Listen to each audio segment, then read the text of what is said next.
How many brands do you work with now? A little over 3,000 now. Do you have an idea of how much money we've made? We're just a little over halfway through the month. We're close to like $30,000 that have run through TrueMed in revenue. Today we're here with Justin Mares. Justin, done quite a few e-commerce brands. So the Kettle and Fire, Perfect Keto, you've got Surely. Right now you're building TrueMed, which is a payment platform. You went more for a retail angle. So what inspired you to go from Kettle and Fire into TrueMed? The US food system is basically poisoned. As I got deeper and deeper into that problem, I went from thinking the biggest problem in the US is that our food system is screwed and there's no healthy brands that are delivering like a product that people need. And how can a brand owner kind of position their brand to meet this evolving customer demand? There were two kind of important steps. One is, if there was one thing that you wouldn't find in a book that you would like to share to our audience, what would that piece of advice be? so much of doing well in business is...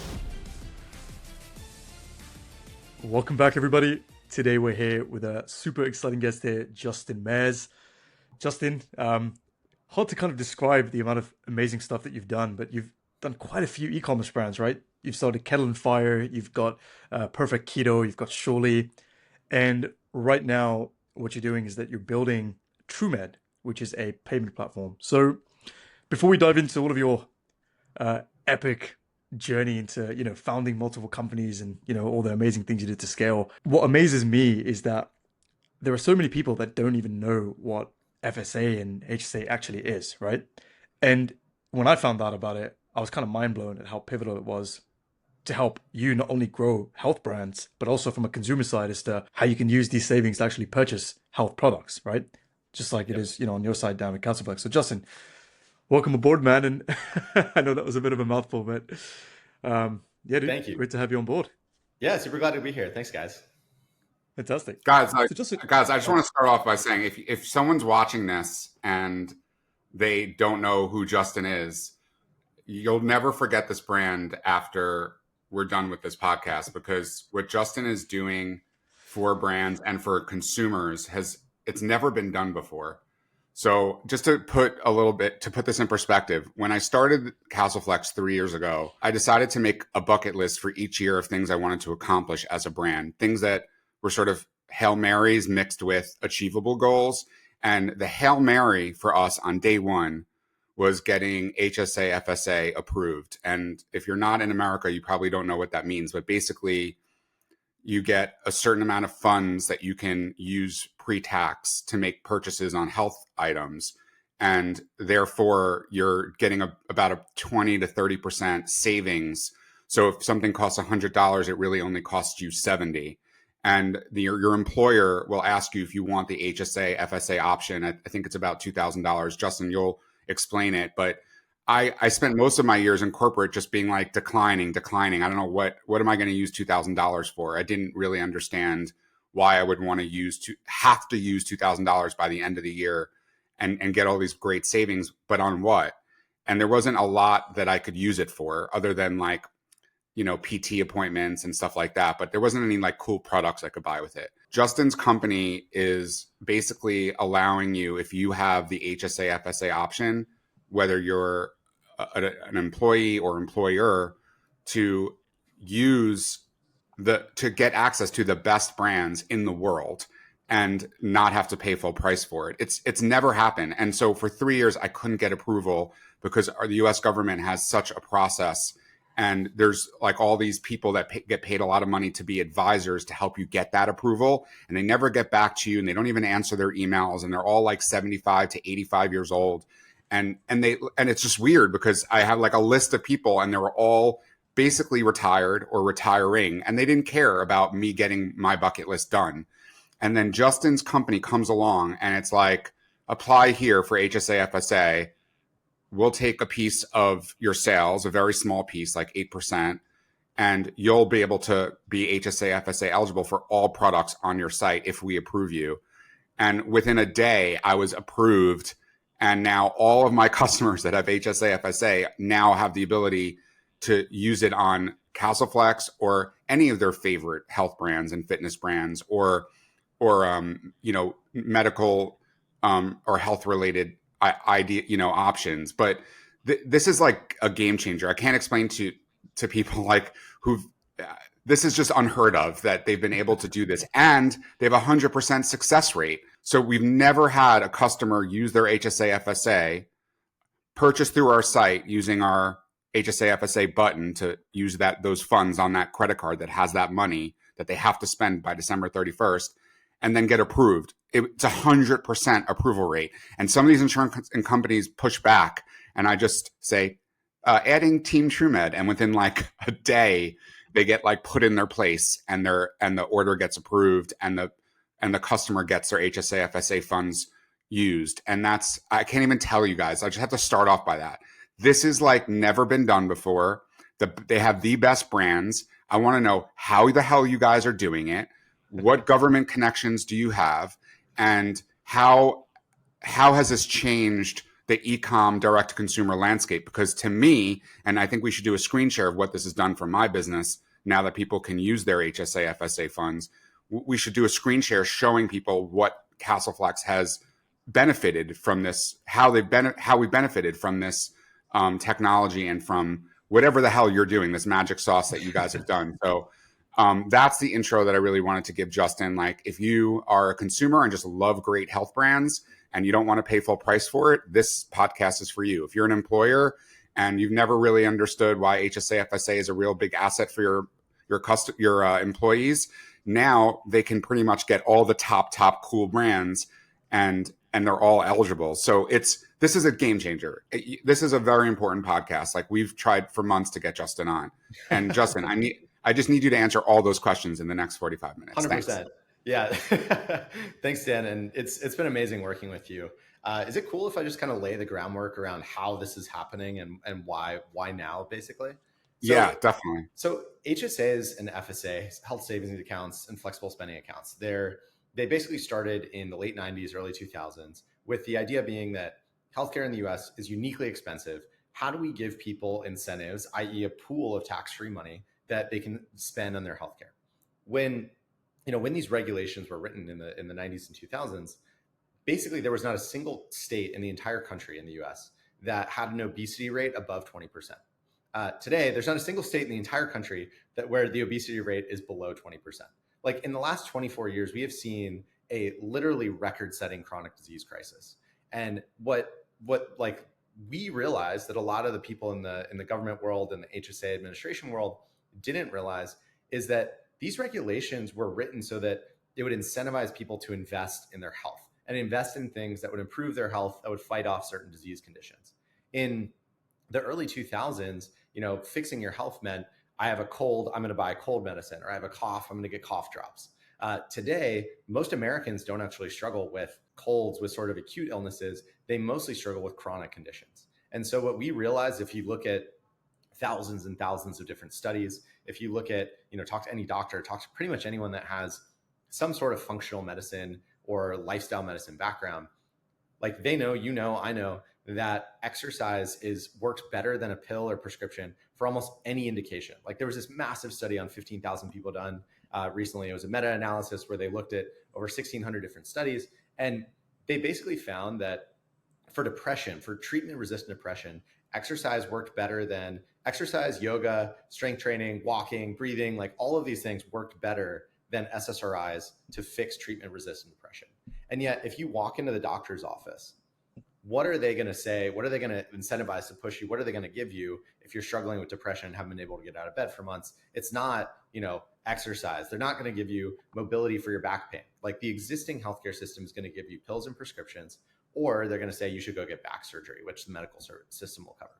And so we just realized that all of the most effective interventions, like everything that falls in this lifestyle root cause medicine bucket, our existing healthcare system is totally overlooking, and they're ignoring like literally what I view as the most effective interventions for many of the chronic disease conditions that Americans struggle with. And so we started TrueMed as a way to facilitate access and basically unlock this category of intervention and make it so that for qualified individuals that are working with, or dealing with some sort of chronic condition, they can get a letter of medical necessity looked at by a medical provider who says, yes, you have, obesity, hypertension, type 2 diabetes, whatever, you should use exercise as an intervention that will help improve that condition. You have back pain, you should use this mobility training as an intervention, or stretching as an intervention that can actually do a better job of addressing that back pain than a given back surgery. And so that's why we started TrueMed, to basically unlock someone's ability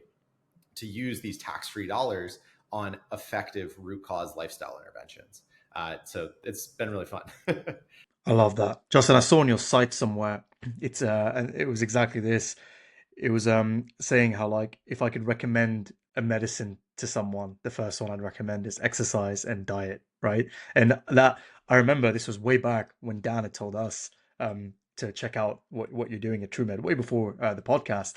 And that was something that stuck in me like for a very long time, ever since then, literally. So powerful. The best medicine really is diet and exercise. Once those two are squared away, I think then you can have a look at other things. Totally. So yeah, 100%. So Justin, everybody wanted to have your idea and execute your idea. I mean, let's be honest, like, it's not an original idea. I think for decades we've been trying to figure out how to do this. How did you guys figure out how to make this so seamless and link in with every brand on Shopify or online? How did you guys do that? Yeah. Who did you bribe? Yeah. so there were two kind of important steps. One is we realized that in the existing code, so with no regulatory changes, the IRS, who manages HSAs and FSAs, says specifically that if a doctor looks at an individual, and they look at an individual and they basically say, this individual should have X, Y, or Z intervention, whether exercise, stretching, whatever, that doctor can write something called a letter of medical necessity that makes that purchase, that makes that service, that makes whatever eligible for HSA and FSA spend. And so we realized that actually Mark Hyman, one of our first investors, was one of the people that turned us on, where he was like, I'm writing this for my patients all the time. Like, if they're sleeping poorly, I'll write them a letter of medical necessity to buy a better mattress and use HSA funds to do so. And so he kind of keyed us onto that insight. And then as we dug in further, we realized two other things. One is that we can use telemedicine laws that were expanded post-COVID to basically tie a doctor to the evaluation and the potential like writing of a letter of medical necessity to an individual that's going through a purchase. And lastly, I previously started a couple different health and wellness e-commerce brands. And the thing that I knew is we started Kettle and Fire. We launched in 2015. Have you bought our product before? It's like the 16-ounce box of bone broth. Basically, when we launched, that 16-ounce box of bone broth was $15.99 on our website. It was like egregiously expensive. And we got so many complaints of like, I want the product, it's just way too expensive. As we brought the price down, it's now like $7.49 to $7.99 in most retailers. So we've basically cut it in half. We sell way more product, but we still get complaints from people that are like, this product's way too expensive. And so the thing that I know from my experience at Kettle and Fire is that consumers are very, very price sensitive. And yet, if you give them an incentive and give them a discount by using tax-free funds, by using tax-free HSA funds or funds that their employer has given them to invest in their health, like they have with HSA, FSA, that can be a total game changer for a customer in terms of their willingness to spend on items that are going to address their root cause health issues. And so that's really what we wanted to unlock through TrueMed, and basically built this whole platform of functional medicine doctors, medical practitioners that could do these quick evaluations over the internet and decide, hey, Dan, you're eligible for spending your HSA dollars on on a Castle Flexx, on a Peloton, on any number of these interventions that studies show work well to address different chronic conditions. I love that. And with Kettle and Fire, Justin, just to touch on that. So what inspired you to go from Kettle and Fire into TrueMed? Because you obviously had the bone broth brand. You went more for a retail angle with that, didn't you? I want to touch on that in a second, but what was it that kind of inspired you to? Was it simply because you were like, oh wow, like people want the ability to unlock these funds, or if you want to talk on that for a sec. I started Kettle and Fire in 2015 with my brother, and we, fortunately, our relationship managed to survive the starting and running a business together, which is great. And are you guys still close? Yeah, still very close. Yeah, that's huge, guys. I don't even know. Imagine like how much you hate your brothers and sisters. Totally. Imagine having to work with them every day and your whole livelihood depends on working well with them. When your parents were like, get along, it brings new meaning. That is like a huge I can't work with my sisters. One of us would be thrown out a window. And they'd probably both my little sisters would probably throw me out the window, and I probably deserve it. But I get that's probably like the greatest accomplishment you've ever had is still being close with your brother. Yeah, we joked at board meetings that if we had issues, we could just escalate to mom at an Yeah, yeah. But so we started the company together, and at that time I was like, then and still feel very strongly that the US food system is basically poison. Like we, put unbelievable amounts of toxins. We like incentivize people to buy ultra processed foods. And we basically have a food system that makes the average person that participates in it sicker rather than healthier. And as I got deeper and deeper into that problem, I went from thinking the biggest problem in the US is that our food system is screwed and there's no healthy brands that are delivering like a product that people need, to this is actually a much bigger problem. It's an incentives problem. Like you look around the grocery store, the stuff that is the worst for you is also the cheapest. You look at our healthcare system, and we spend literally 98.6% of all healthcare dollars, $4.3 trillion, go towards treating people once they're actually sick. Almost nothing goes towards prevention.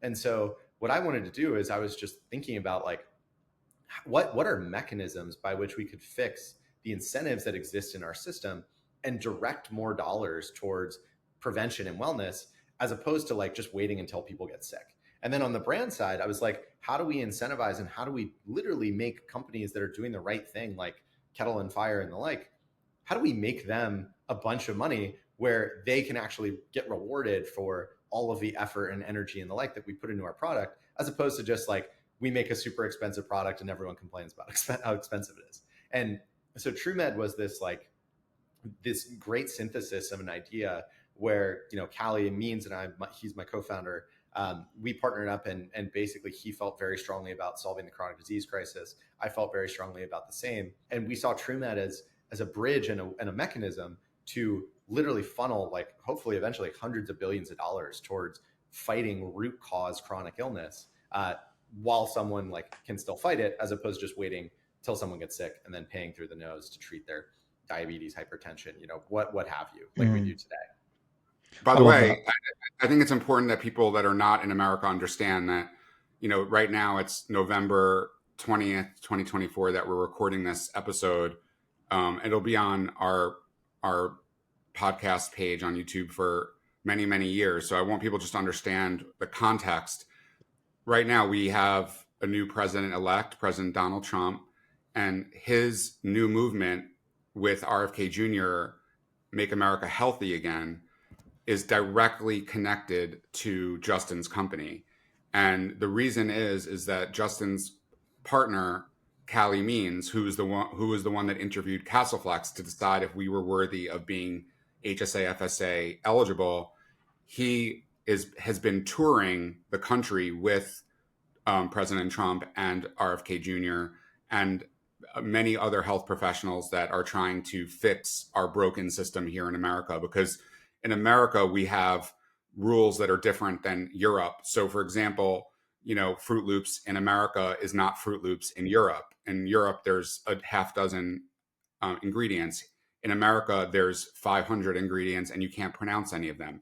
And so this has literally been shown on C-SPAN, where our congressmen are sitting there showing this. And I know that your partner, Callie, and his sister have been Dr. Means has been directly involved in this process. But basically what they're saying is stop using medicine that's in like cold medicines and stuff like that, that's in CVS and Walgreens, that's literally making you worse and not actually doing anything to fix the root cause of your problem, and shift the focus to funding and support and marketing of positive brands like Flexx, like many of the others that you represent now.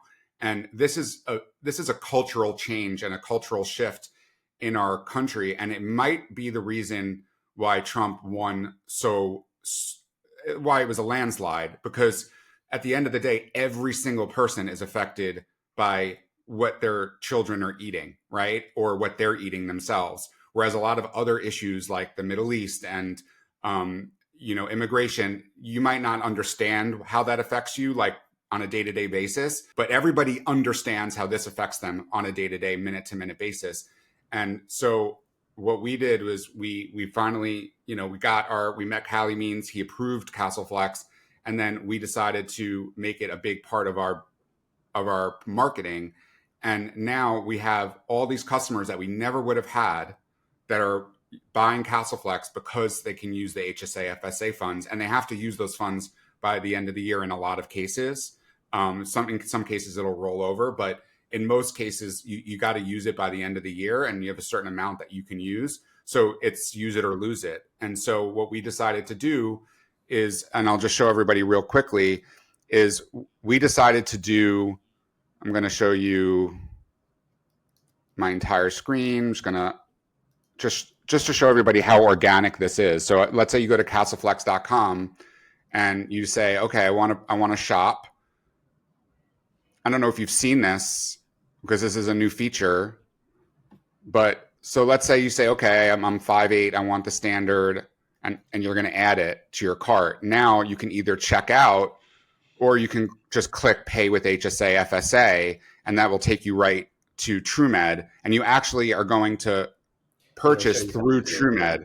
Yeah, and then TrueMed will actually, they will process the eligibility and deal with your insurance if they give you an issue, and we have 100% approval rate. Guys, this is a huge deal. And I don't know where we rank in other brands that you work with. I can't imagine, how many brands do you work with now that are under your banner? Over 3,000 now.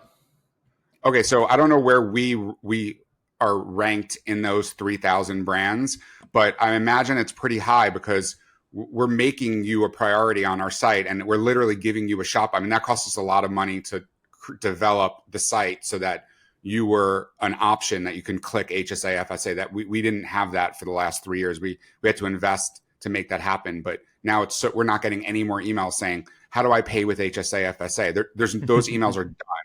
Yeah. So tell me, where is Castle Flexx ranking amongst your 3,000? Do you have an idea of how much money we've made and how much money you've made in this process? This is important for people to understand. Yeah, for sure. So you all are certainly in our top few hundred merchants. Like you all crush. I mean, you have a great product. People are very excited about it. We get emails, we direct people off of our own website to you all, even to buy when they email us about interventions. And I'm just looking at the back end here too. And it looks like, I mean, in many months, we're driving you, or like you guys are having literally tens of thousands of dollars in revenue run through TrueMed. So I think this month, like we're just a little over halfway through the month. It looks like we're close to like $30,000 that have run through TrueMed in revenue. And from deep dives that I know that we've run with you all, the thing that I get excited about, and I think the thing that makes it such a win-win, is that so many of the customers that are buying through TrueMed are not customers that have purchased previously and are now like, oh, this is going to be a way to save more money. Oftentimes it's people that go, man, this is a product that I really want. It's a way that I want to invest in my health, but due to cost or whatever it is, they're not going to make the investment in a Castle Flexx or whatever until they have something like TrueMed that can give them an effective 30 to 40% off. And so I think that is, to me, one of the most exciting things from a Castle Flexx standpoint. You all get a bunch of new customers. And from a mission standpoint, I mean, I just want every American basically to be investing in fighting and in fixing this chronic disease issue that I think is literally crippling the country. That's brilliant. It's amazing. It's amazing. Yeah. And so like for every $100, so every $100 that I get paid on my website, you're taking about $8 as a commission, which is very well deserved. It's, I always say, don't focus when you're a brand owner, don't focus on what you're paying everybody as much as what the value they're bringing you, right? So that they're bringing me $92 that I wouldn't have had if I didn't have this HSA FSA option. And that's why I like to negotiate everything. And I didn't negotiate with you guys on your commission because I feel like you deserve every percentage point of that. And you've earned it. And every single time when we first started, I would get those emails saying my insurance not agreeing to this or whatever. And I'd say adding TrueMed. And then within a day, they were like, it got approved. Thank you so much. That's incredible. I think a lot of people don't realize, like, to have 100% success rate on using your HSA FSA funds for things that have never been approved previously is a big deal. Yeah, I mean, it's something we're really proud of. We knew that this is the type of situation, like we're doing something new, and the industry, many of the people that work in this industry, they've been in the HSA, FSA, insurance, healthcare world for 30 years. Like, the thing that is so crazy to me is that many of these people will not bat an eye if you submit a reimbursement for a $5,000 back surgery. But if you submit a reimbursement for a $50 product that is going to head off back surgery when you're already having chronic back pain and a doctor has written a note saying it is a medically necessary thing that this person buys this product and goes down this intervention path, all of a sudden people are like, whoa, whoa, whoa, I've never seen anything like this before. And so we very early on in our company's history decided that as we educate the market and as we do more advocacy around root cause lifestyle interventions, if a person ever bought, through Castle Flexx and they got rejected by their administrator or whatever, we would just make that customer whole. And we would pay if it doesn't work, like if the insurer doesn't cover, if the administrator doesn't cover it, we would cover it off our own balance sheet, because it is so important to us to educate and let people know that these sorts of lifestyle root cause interventions are medicine. And like, we're going to get there as a country in terms of educating every single individual and player in the healthcare system that these interventions are medicine and are medicine that we should be investing in aggressively to fight this chronic disease crisis. I think that's brilliant. I think it just speaks volumes, right? Like when you're vision focused, this is how you end up actually building to the scale that you've built at. Is because you're not just looking at, you're not looking at the crumbs, you're looking at the overarching mission, which allows people to get on board and, go into that. So clearly at this point, there is a crisis in America when it comes to chronic disease, right? And, I think I saw a chart somewhere. You look at the amount of processed foods that we have released into the wild, into the shelves that you go shopping at, as well as was it the three horsemen they call it, or the four horsemen, which is like diabetes, dementia, cancer, and there was a heart disease, right? It's crazy to see on this graph how as soon as these things have increased, all of these four diseases have equivalently grown along with it. So these are what I consider the four chronic diseases, right, that have come into play. My question to you, Justin, is what steps are you taking at TrueMed to direct customer spend towards, spending with these preventative health measures? And for a DTC founder watching this, right, what role do DTC health and wellness brands have to play in this shift? So how can they kind of get on board with this? Great question. So we are doing a bunch of advocacy work as a company. Dan mentioned that Callie, my co-founder, he has been on pretty much every major podcast. He was on Rogan several weeks ago. He's done Tucker Carlson. He's done the Free Press. He's done, soon he'll be doing a couple other like relatively notable names. And I think that our big mission and goal has just been to educate people that HSAs and FSAs are an incredible way for the average American to unlock savings and invest aggressively in fending off chronic disease. That is not a thing that the average person thinks about today. Like most people, I think, Dan, you mentioned when you're in corporate America, most people think of these things as like, why would I put $2,000 into this random account so I can buy tax-free sunscreen or like, contact solution later? Like they're kind of viewed as almost these like boomer savings accounts or something. And therefore, a lot of people that, like myself, my age, 30, 40 years old, do not end up using them. And so what our big message is we as Americans have a tool to fight chronic disease. That tool is HSA and FSA accounts. And if you max out these accounts, you can actually spend these dollars, assuming, you are dealing with or trying to prevent a chronic condition, which unfortunately almost every American is. But you can actually spend these dollars on things like Castle Flexx, Peloton, interventions that are going to help you fend off and fight different chronic conditions. So that's one thing. As a DTC founder who's listening to this, I think that like my big goal in life, and sort of as a community, our big goal in life is how do we have to make Americans healthy again. And if you look at companies that actually care about making Americans healthy again and fighting chronic disease and all these sorts of things, innovation is not going to come from existing players in the healthcare system that make more the more that they bill the American consumer for overpriced medical, healthcare services. Innovation is not going to come from pharma companies that, are making more money than they've ever made before due to the rise in the chronic disease burden.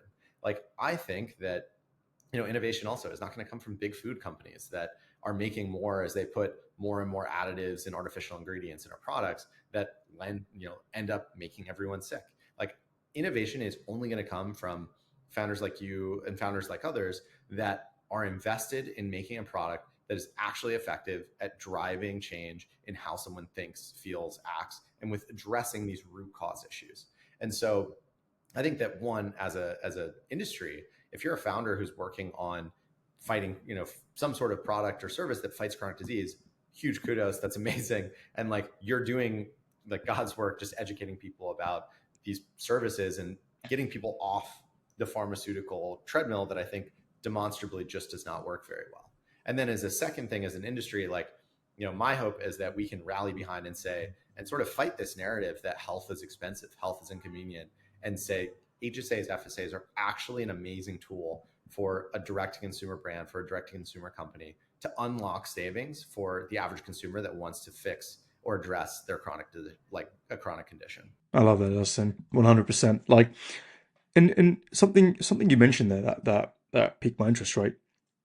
You mentioned about like the future of like where things are emerging, right? Obviously now with Trump in office, there's going to be a big focus on preventative measures, right? This is I think a very hopefully this will be a big movement. So when it comes to these DTC brand owners, like, how would you say that they should position themselves in order to meet this kind of I think there will naturally be a growing customer demand in healthcare, specifically preventative measures, right? This is what I see naturally will happen. So two things here. First thing, where do you see the trend going in the near future, in the next, let's say, 2 to 5 years, based on everything that's happening? And how can a brand owner kind of position their brand to meet this evolving customer demand and preventative measures? Yeah, great question. So as I mentioned earlier, like literally over 98% of existing healthcare spend goes towards waiting till someone is sick and then spending money to manage their condition, not cure it. Like, we don't cure chronic disease, we only manage it. And so I think where things are going is, hopefully as a country, we're going to have far more incentives to actually keep people healthier and incentivize brands, companies, food, like all these sorts of root cause lifestyle interventions, incentivize people to use them before they actually get sick, or at the first sign of someone potentially developing hypertension, type 2 diabetes. Like, there are markers that you can measure in where you say, wow, someone's blood glucose level is elevated. We should start working with this individual now on a targeted intervention that prevents this marker prevents this person from developing full-blown, type 2 diabetes. The way that the system works today is someone gets sick. We can measure markers that point towards, they're developing type 2 diabetes, but not until they and the system will do nothing. You will get no money. You'll get nothing. You'll get no incentives to actually head off the disease that is very obviously coming your way due to blood sugar markers and other stuff we can measure. Now, what happens then is, as soon as you get type 2 diabetes, the system comes in and goes, great, we've got it from here. We'll spend an average, literally, this is the American average, of $3 million over the lifetime of the rest of that individual's life, managing their type 2 diabetes, never curing it. I think that's obviously crazy. Like, what if rather than wait until someone was sick and spending $3 million on that, we invested just a fraction of that money in prevention and wellness and heading off these chronic conditions very early on? And I think that because it makes financial sense, it makes sense from a human capital standpoint. Like, what if rather than having millions of people with diabetes, we just headed that off and these people have better quality of life, they're sick less often, all these sorts of things.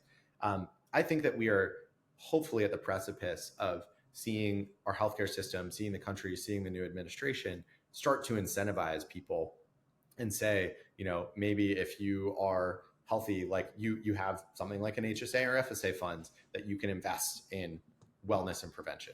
Maybe you get a reward from a health insurance standpoint or from a tax incentive standpoint or whatever for building and maintaining your health.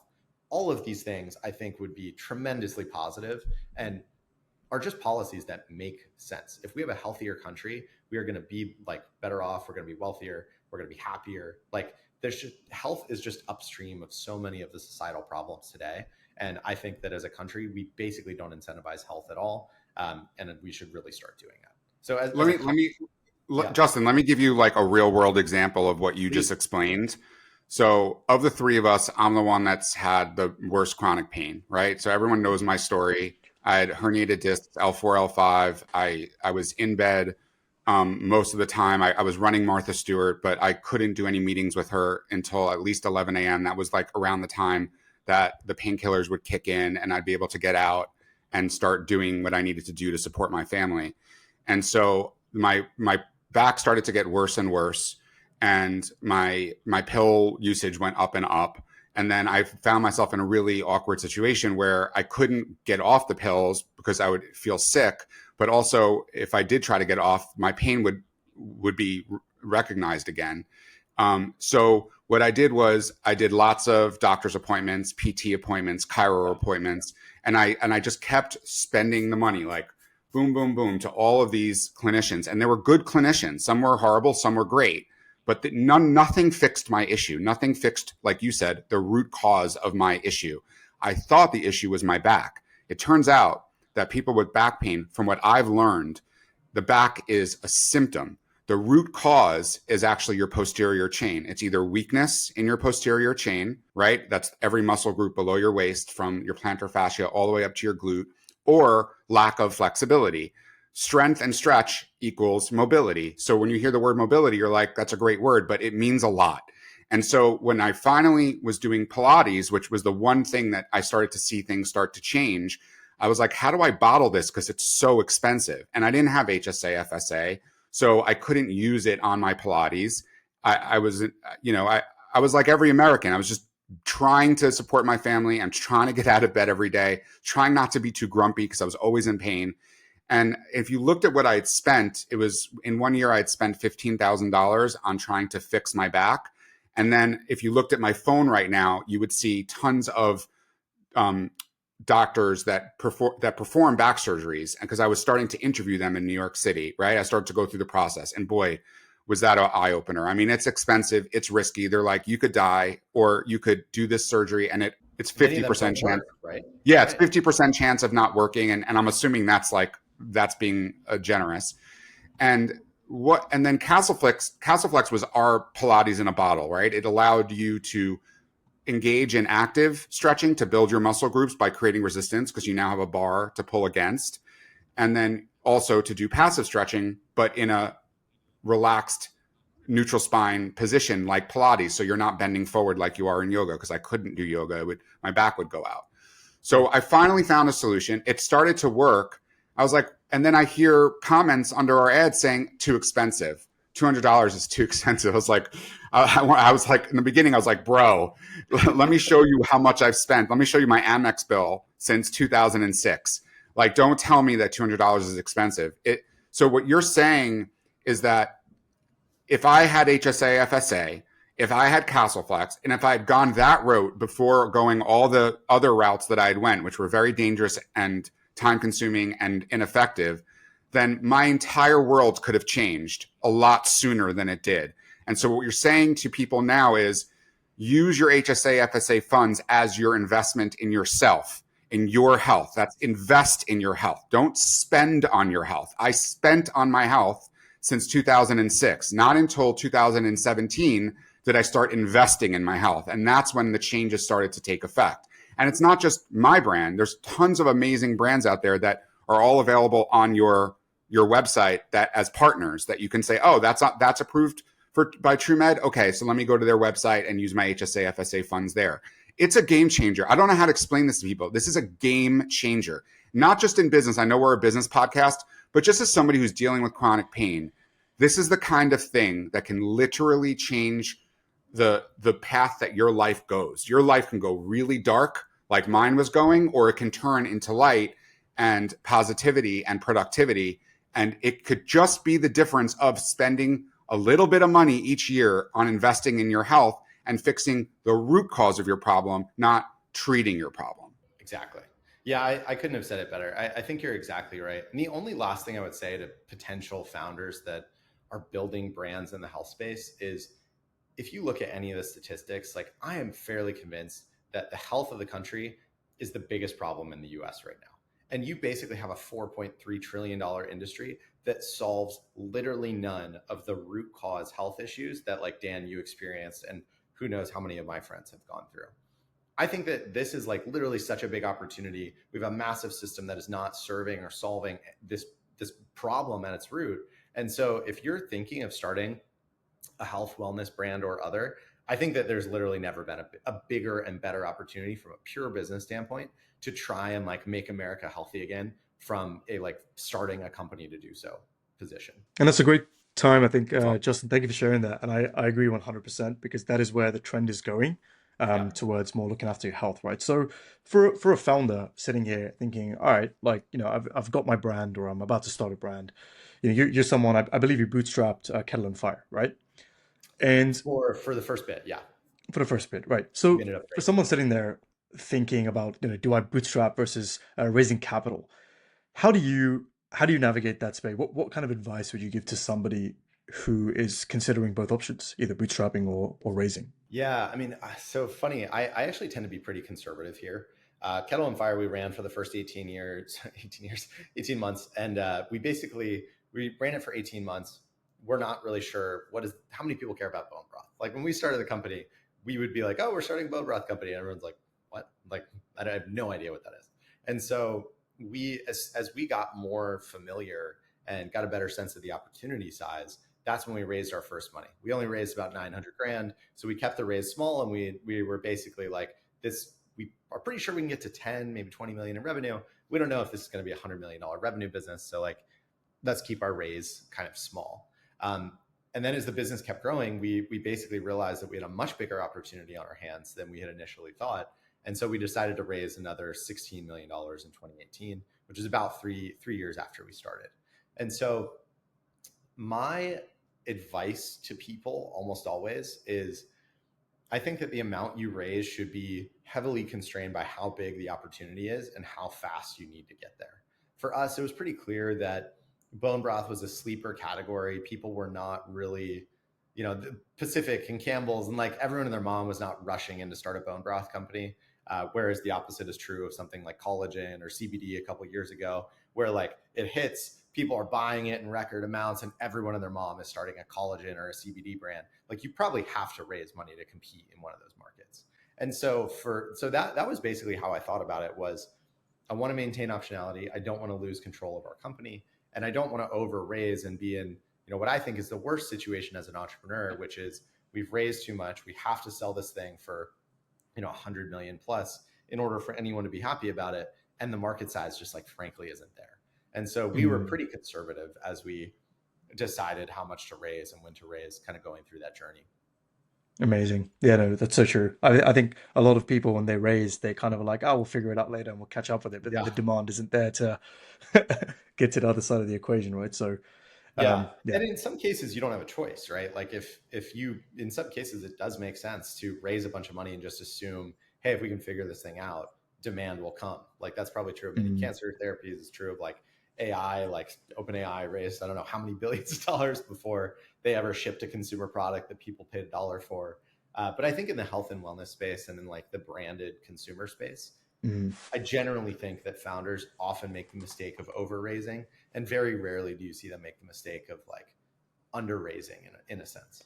Yeah, some they raise too much sometimes, and then they realize Yeah. like you only want to throw cash at something that is purely validated, and you're using it just to scale because you've already hit a level of product market fit. Yeah, Because all the cash in the world will never solve a problem of not having product market fit. You're just delaying totally. a horrible downward spiral when you raise too much too early, Yeah, right? and frankly too, as an operator, like that is the least fun type of company to run. I mean, if you're running a company that's growing from $3 to $7 million and you own the whole thing and you haven't raised any money, like that's a really fun company to run with growth problems, all this stuff.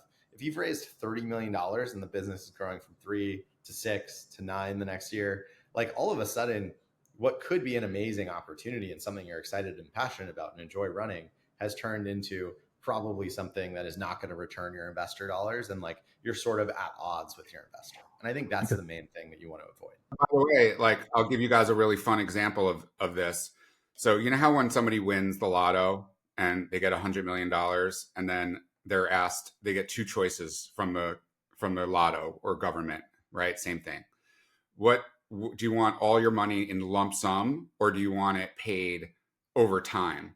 And I think most people take the lump sum. But what Justin is saying is rethink that, because you're not used to having that kind of access to money. You don't know how to manage that money properly yet. It's going to take you time to adjust to that.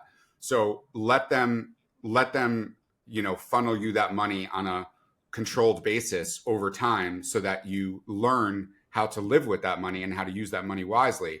And you can apply that now. So if you win the lotto, don't take the lump sum, okay? Because if you want, you can Google right now how many people have lost that lump sum and how quickly they've lost it. It's amazing how fast money goes when there's no restrictions on you spending it, right?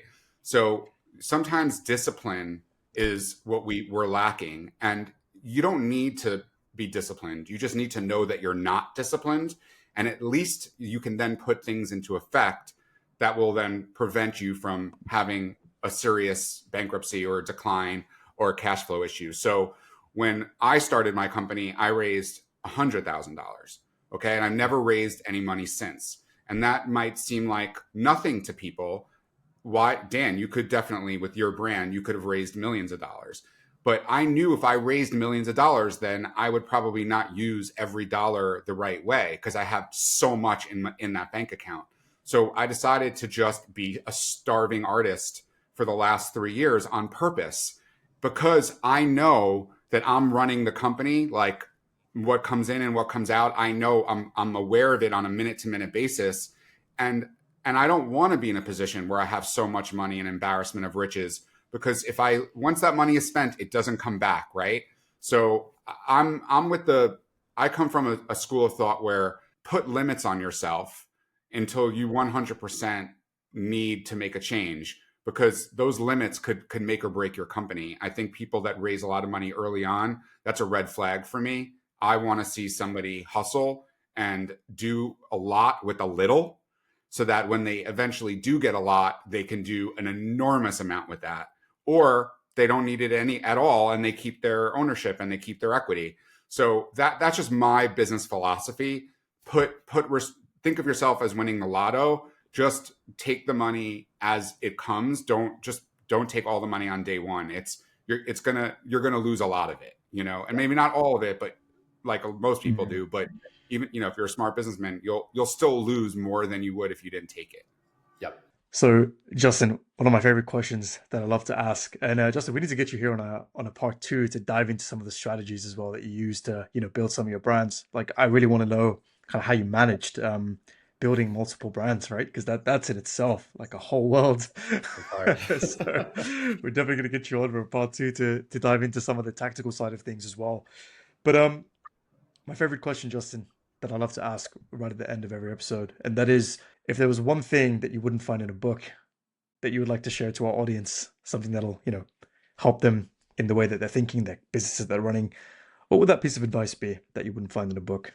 I think one of the best pieces of advice is that so much of doing well in business, and I'm just starting to see this pay off in my own life, is working in like what a friend calls like seamless webs of deserved trust. Basically having a deep network of people that trust you where you've earned their trust. And a big thing that I think people often make the mistake of is, if you're doing a deal with someone or working on a deal with someone, optimizing specifically for the best terms for you around that deal, and not thinking about what does a 20, 30-year relationship with this person, with this company, with whatever kind of look like.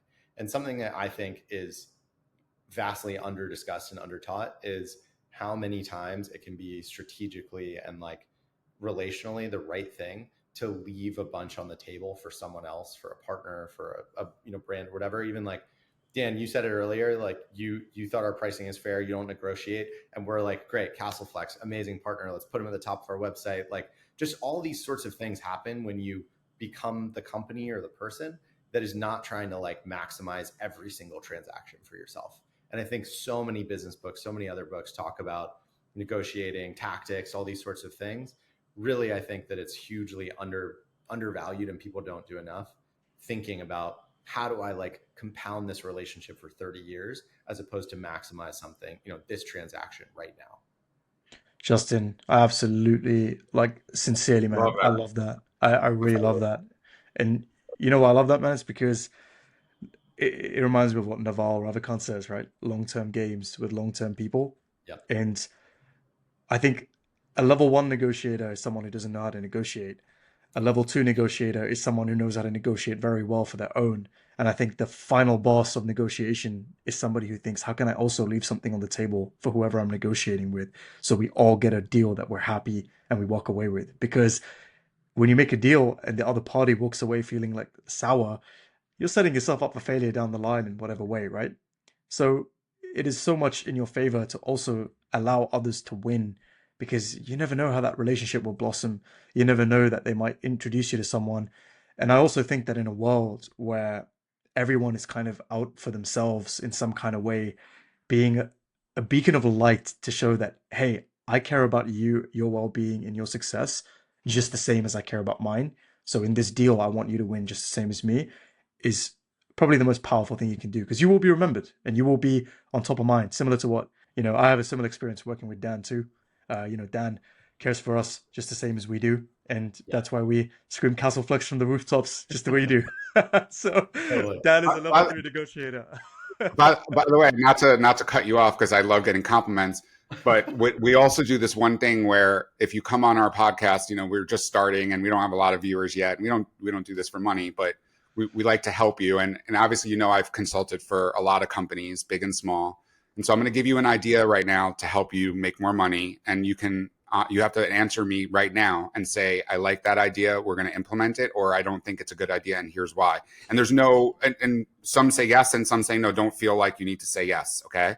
Just be honest. So your approval process for brands, for health brands, is really important. That's building trust with customers that they know, okay, TrueMed approves Castle Flexx. So we know that this is probably going to be an amazing option for me for chronic pain. So I'm going to give you one that I haven't seen you guys work, a category you haven't worked in yet that I think would make a lot of sense. And this is Halstein water. So there's no plastic.